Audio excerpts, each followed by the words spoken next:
Welcome to Gather for Wellness Radio, brought to you by GatherForWellness.com, where we bring wellness experts to you so you can listen, learn, implement, and thrive. I'm your host, Becky Litwicki, and today is episode number 1. Our special guest today is Dr. Dave Hopper, ex-MMA fighter, current personal trainer, chiropractor, and obstructive sleep apnea specialist. Here's a sneak peek of what's coming up. So obstructive sleep apnea is actually extremely prevalent in our society. As much as 1 in 4 people have it. And the unfortunate thing is that 90% of those people are undiagnosed. And that is just because not enough people know what obstructive sleep apnea is. It's affecting more than just you. And that is not just in the sense that your life could possibly be shortened as a result, but your bed partner actually has been shown to get these same results, same symptoms as the person with sleep apnea.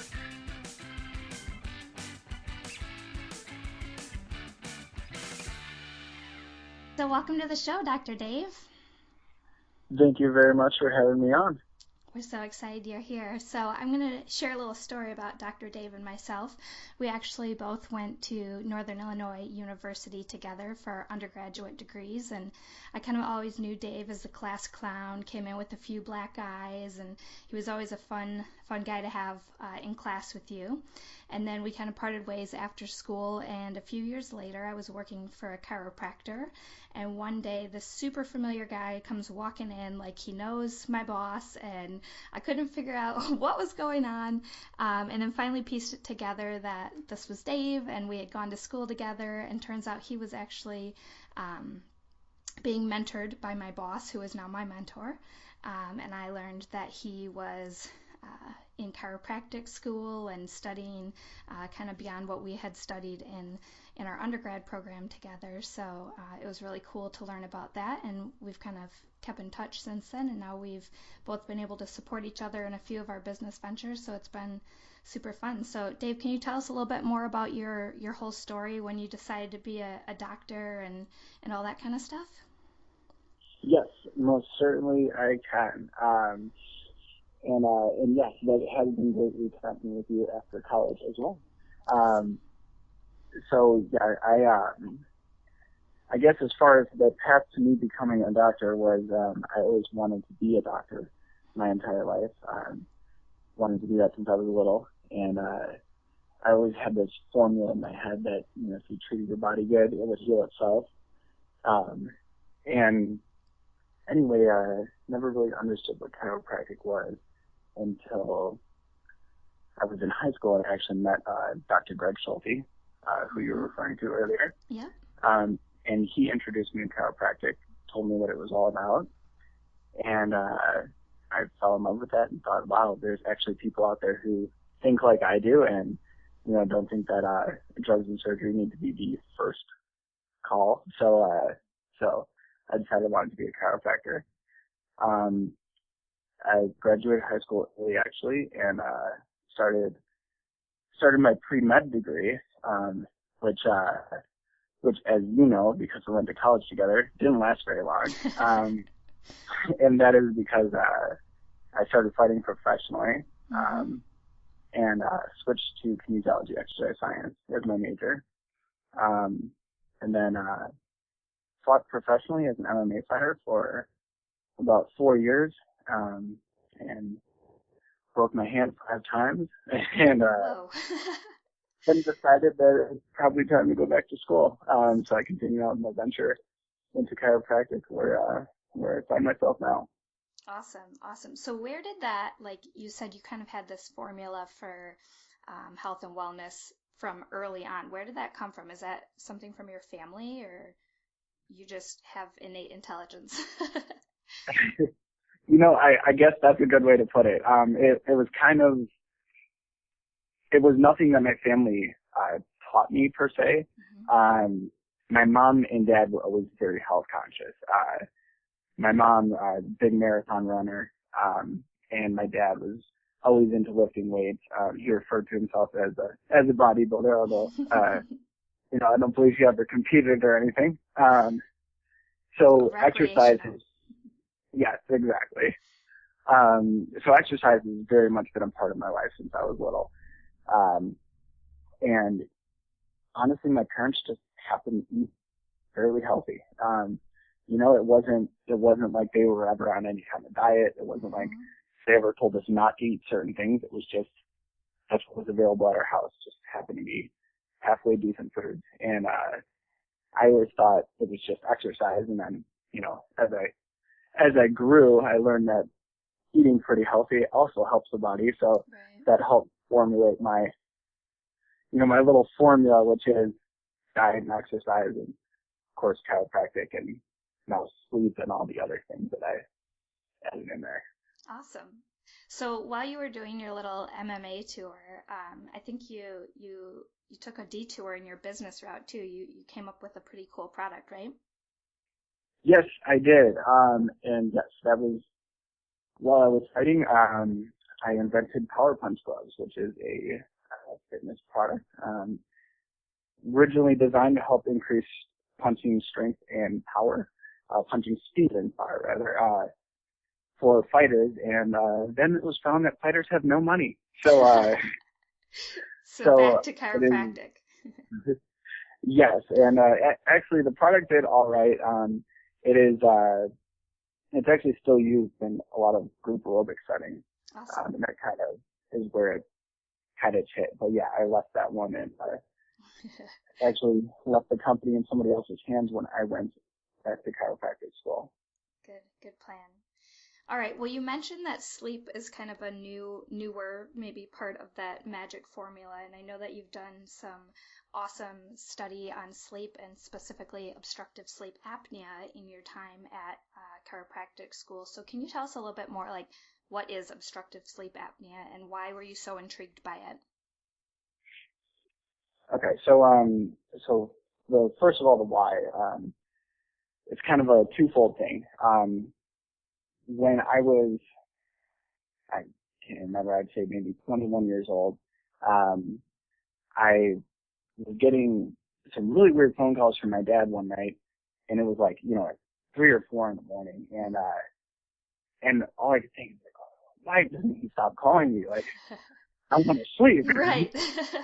And anyway, I finally answered, and he told me he thought he was having a heart attack. So, obviously very scary. And he lived only a couple miles from me. So, I hopped in my car and raced over there, and, indeed he was not doing well. So, anyway, called an ambulance and, supported him until they got there. And then we found out that it was due to complications from obstructive sleep apnea. Okay. And that was the first time I'd ever heard of that. Mm-hmm. And same with my dad. First time he had ever heard of it too. So, anyway, I, started kind of looking into it a little bit and doing some light research. And, then I, kind of lost interest over the next couple of years. And then actually, Dr. Brian Benfey, who is very big in the dental industry with obstructive sleep apnea. And, he actually, came up to me and approached me about how chiropractic could possibly help with obstructive sleep apnea. And I asked him what his thoughts were, and he was saying from a postural standpoint, because most sufferers of obstructive sleep apnea have a typical posture. So I thought, hey, something to look into, and it re-sparked my interest, and I became a research assistant at National University of Health Sciences, and researched obstructive sleep apnea there almost my entire time while I was there. Awesome. Yes. Wow, that's a pretty powerful motivator. Yes. So yeah, I mean, between my dad and then Dr. Vente kind of giving me a re-spark in that, and it's really brought me to where I am now. But wow.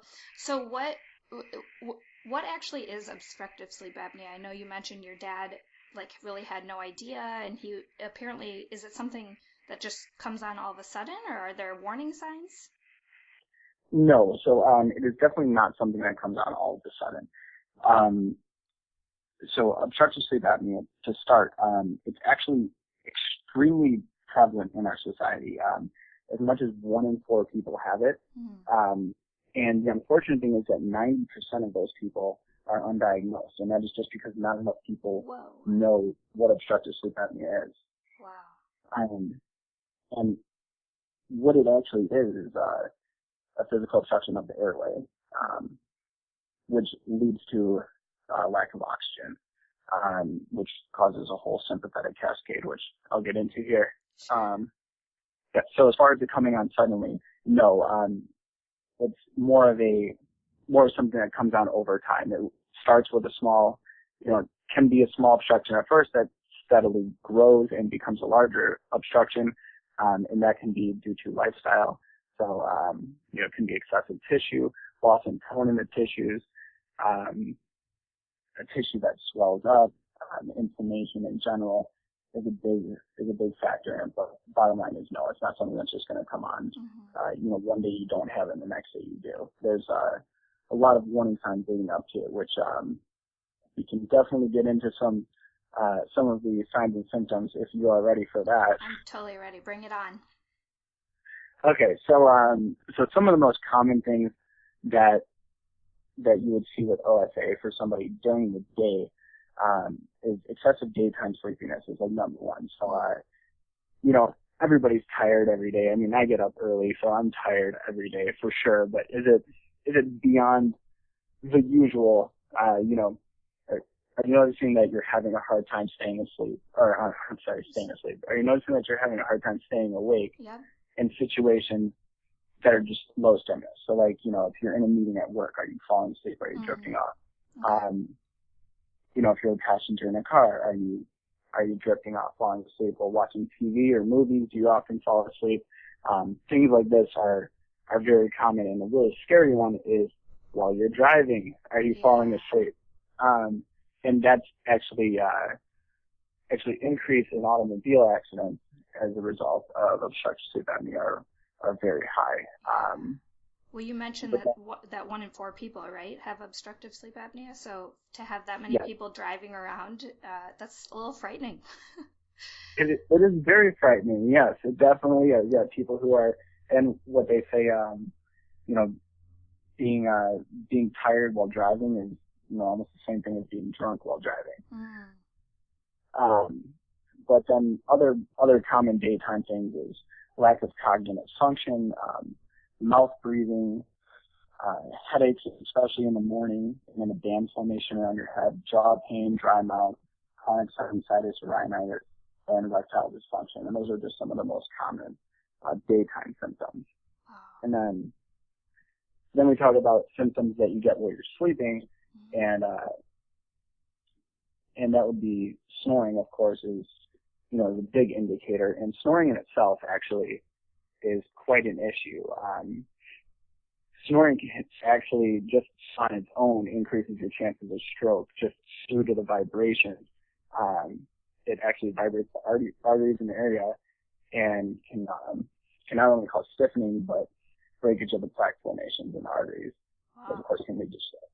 So if you are a snorer, does that automatically mean you have obstructive sleep apnea? So there is a classification of primary snoring. However, myself and several others in the field do not believe that is the case. We don't believe that primary snoring is a real thing. Okay. I think that any level of snoring, because snoring is caused by some sort of mild obstruction. It's a tissue vibration that's causing that noise.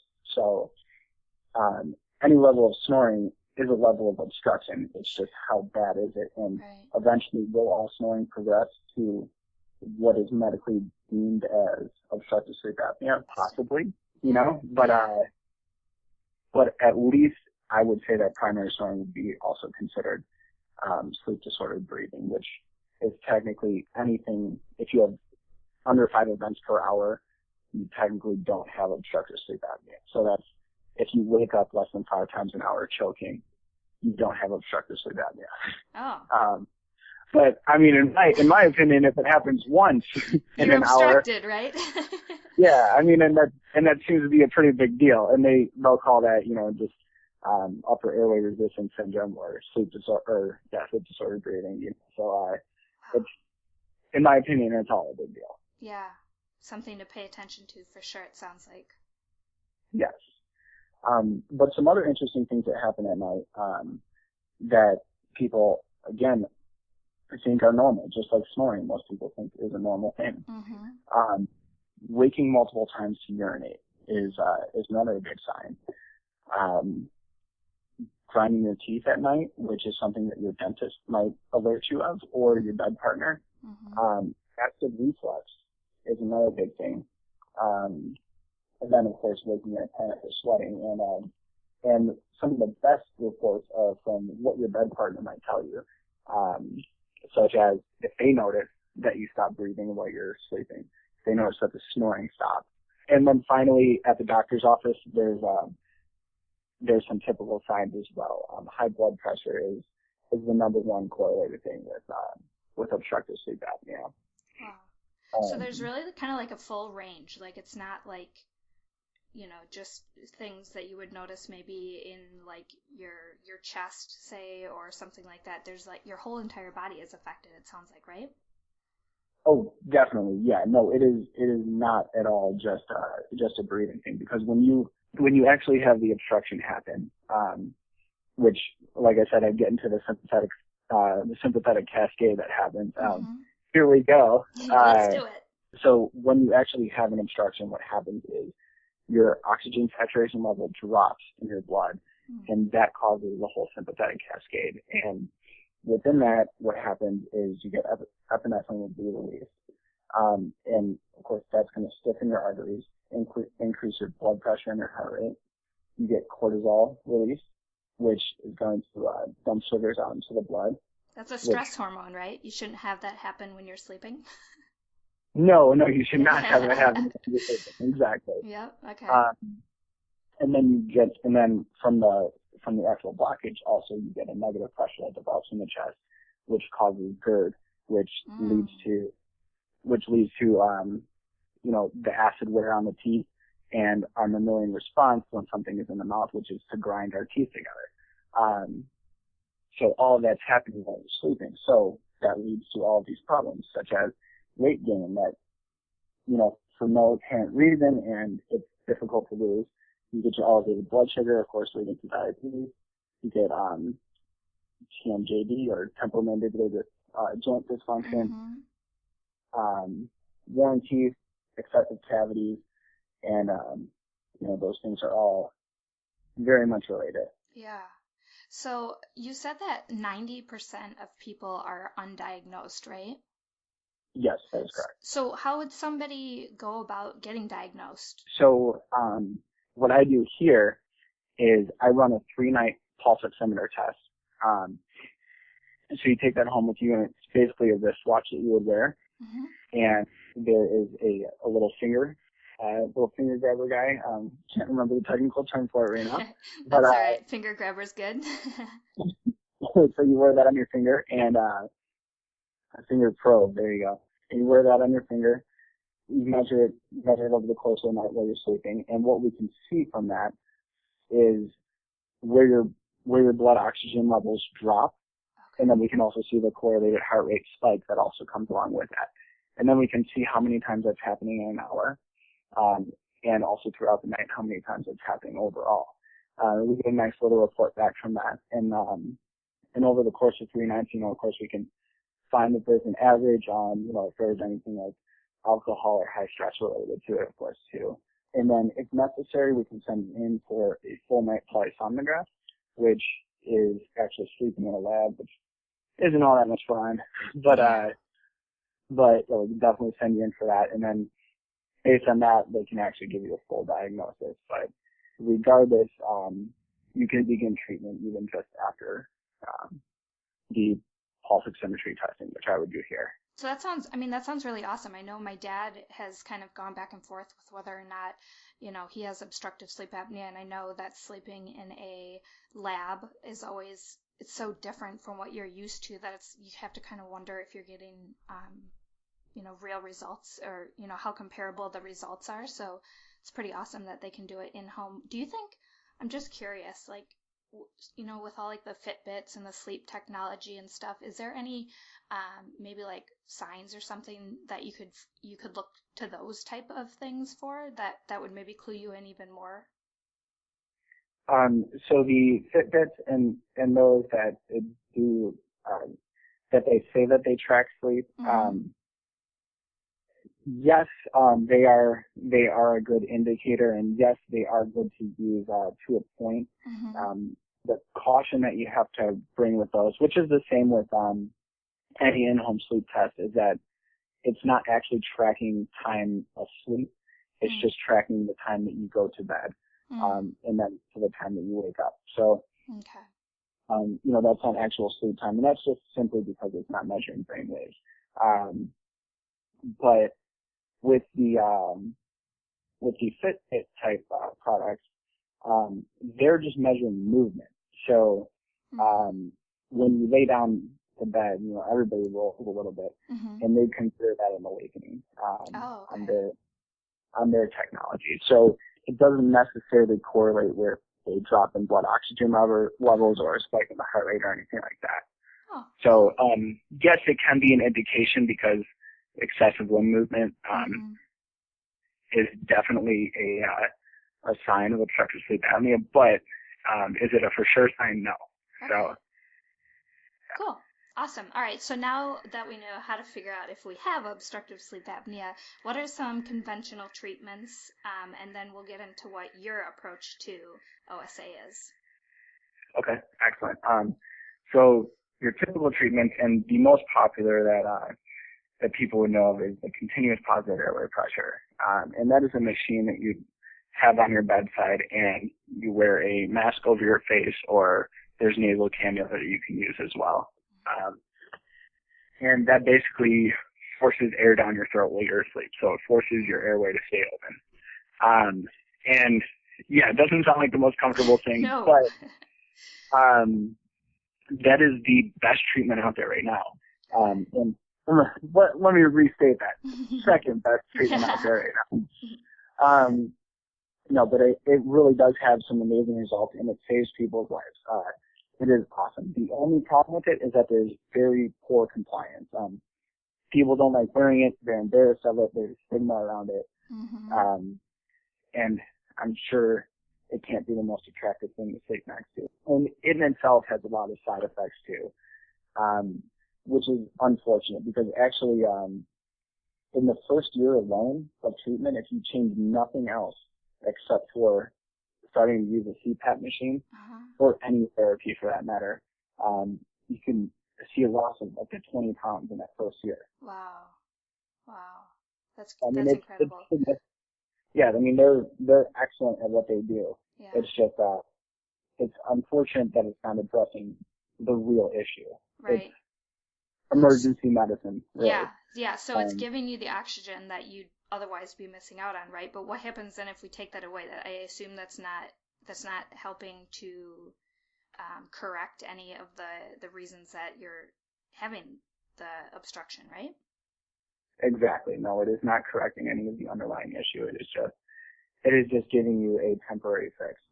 And then there's also a couple of other conventional treatments, which is the oral devices, which are a little bit more natural in the sense that you're not having air blow down your throat. And what that is basically a mouth guard, so it's much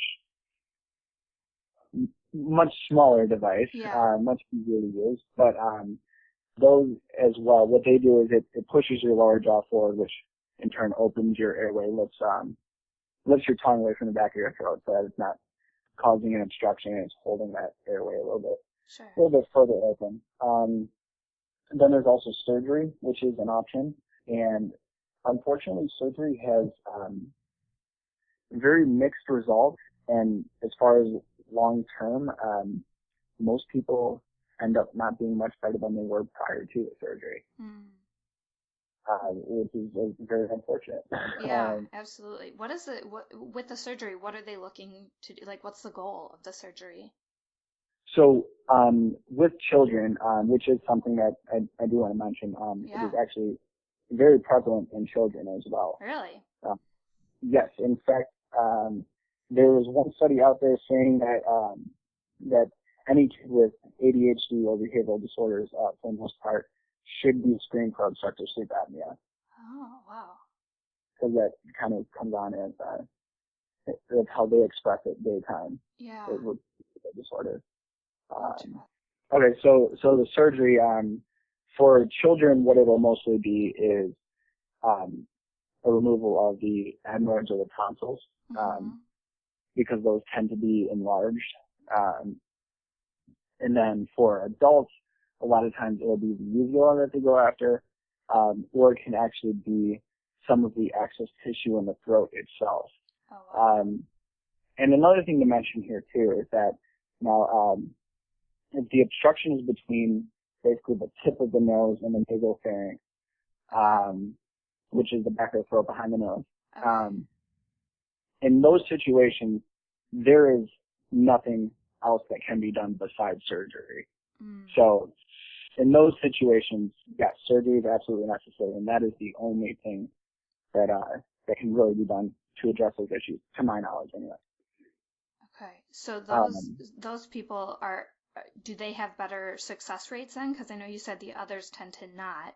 That I do believe that they do have good success rates. Yes, because like for example, with the removal of the uvula, which was big for a minute, they found that some people had to relearn how to talk, how to swallow, how to eat. There was a lot of issues coming up with that one. So they stopped doing that.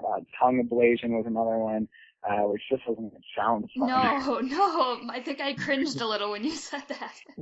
Yeah, I mean, there's a lot of nasty surgeries for that. And honestly, I might just be of that mindset, but I would do just about anything before I get cut open. So. Yeah, I'm with you on that one. Totally on board with that. Yeah. But lucky for others who are yet to have their treatment, you have put together an OSA defense program, right? Yes, I did. So the obstructive sleep apnea defense program, I basically come at it from all angles and attack the entire lifestyle, in addition to the sleep apnea itself. So one of the first things that I use is, of course, chiropractic. And there's 3 reasons why I use chiropractic. Number one is because it increases parasympathetic nervous system activity, which opposes sympathetic nervous system. So, if you recall, sympathetic was what I was talking about with the sympathetic cascade, all the negative that happen with that. So parasympathetic would essentially do the reverse of all that. So it slows down the heart rate, decreases blood pressure, increases digestion, sleep, all of that. Good. Okay. And then the second thing that chiropractic does, it can help to increase the tone in the muscles in the area and actually liven them, facilitate them or wake them up, as well as a general corrective for the posture. So if that does apply to you in this case, we would also use it for the postural corrective portion. Then nutrition. Nutrition is another angle that I hit it from, and an anti-inflammatory diet is what we are all about, and I know that you are a big supporter of that as well. Absolutely. What are the main things for an anti-inflammatory? What does that mean? What do you mean by anti-inflammatory diet for some of our listeners they might not know? Okay, so inflammation is the root cause of almost all disease. So what we're thinking about when we think anti-inflammatory diet is anything that's going to cause inflammatory markers in your body to rise. So that's going to be no sugar, no soy, no dairy, no grains, no processed food.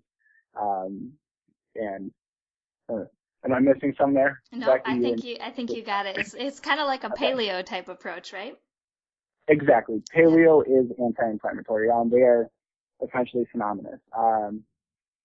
So yes, paleo is definitely a great diet to be on. And I don't like to say paleo diet. It's a lifestyle. Right. We want to be doing that for life. But yes, paleo definitely is a great one. Yeah. And a lot of people have heard of the Whole30 as well, which is Yes. also awesome. Yeah, a good intro to an anti-inflammatory diet. It can definitely help you to get started. And but a big reason why we do the anti-inflammatory diet is so the inflammation is going to decrease the fluids in the body, which is exactly what we need to do, especially in a lot of people who are overweight. They have a lot of excess fluid, and actually at night that fluid can raise up and actually settle in the chest cavity or the neck.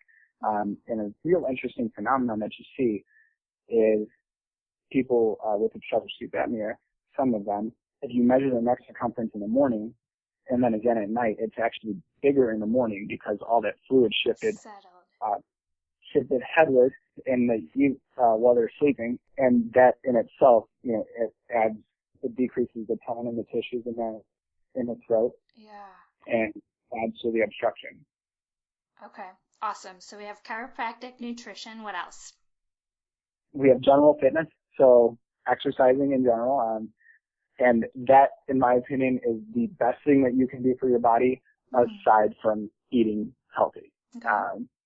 And that is a daily attack. You have to be exercising daily, and that doesn't mean 2 hours in the gym every day. That can be as little as 20 minutes. Yeah. Just enough to get your heart rate up and elevate yourself. And that's going to decrease inflammation, your heart rate, your blood pressure, decrease your stress, and it has an overall positive impact on your mental attitude, Yeah. So do you more so recommend for patients with OSA, do you recommend more so like cardio or weightlifting, circuit training? Like what is best? Great question. Everybody needs to be doing both. There is no exception to that rule. Everybody needs to be doing cardiovascular activity as well as resistance training. Your body needs both. People with obstructive sleep apnea are no different, regardless of whether your goal is weight loss, adding muscle, whatever. Yeah. You need to be doing all of it. Cool. So with your approach, are we missing any of the pieces? We've got chiropractic, nutrition, exercise. Yes. So the next big one comes with the neuromuscular reeducation. So this is like the beef of the program, and this is where all the studies are done. This is where we have some really good research and backing. Mm-hmm. Even though just losing weight sometimes in itself can be a solve to obstructive sleep apnea. But the neuromuscular reeducation, so what we're doing there is exercises for the muscles of the tongue, the throat, the palate, as well as the face. So very interesting exercises, right? Yeah. When you think of exercise, you don't typically think of exercising your throat or your tongue. Right.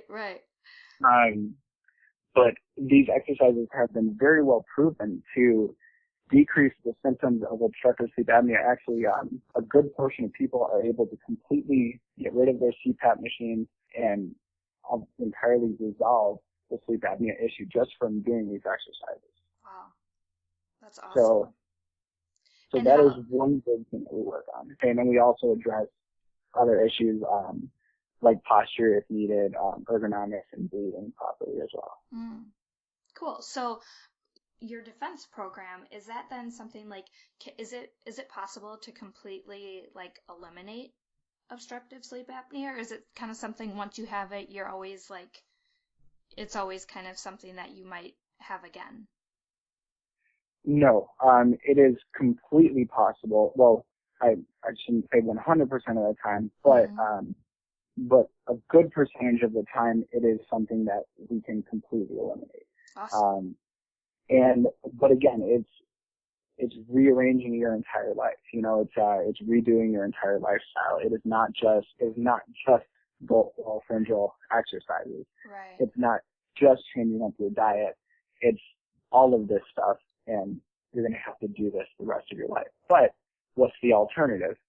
Yeah. And what I always like to say is, like, if you're gonna do it, like, if you're gonna be living, you might as well live like feeling awesome and doing everything you want to do versus, like you said, what's the alternative? Right. I mean, and if you don't find treatment for obstructive sleep apnea, even if it is just a CPAP, you're going to wind up on a bunch of medications. You're going to end up, diabetic, and it's just a very, very sad cycle that you will go down. So you hate to see people go down that path. Absolutely. So you've mentioned that people might be on like a CPAP machine or something. Is it possible? Can you do both programs at once and kind of like merge the two? Yes, and I'm very happy that you asked that. So when people are going through my program, I do not ask them to stop wearing their CPAP or, their mandibular advancement device, which I apologize. That's one of the oral appliances. I don't ask them to stop using that. I encourage that they keep using it until we actually see results on the pulse oximetry that shows us that, what we're doing has been effective. Sure. And then a lot of times they can go and get their machines titrated down, or they will just say, they can completely eliminate them. So that's probably such an exciting day. That's a big thing to celebrate. That's so cool. So if somebody wants to participate in your obstructive sleep apnea defense program, how is the best way that they can get started, even if they're not local? Okay, so first thing, you have to call and set up an appointment. That is 630-487-1810, or they can contact me through my website, which is wholehumanhealth.com, and we would set up an appointment and have them come in. Now, relative local, of course, we're in the Chicagoland area.